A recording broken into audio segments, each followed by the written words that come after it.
Hello everyone. Today we talk about how to fix the app of DramaBox.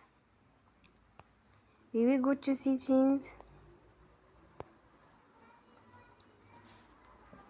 then we click on apps. After that you will search the app DramaBox and you will click. Then you will on force stop. After that you will go to storage. Then we click on clear cache. You will go to Play Store and you will update your app. Don't forget to support us by like and subscribe. See you next time and thank you for watching.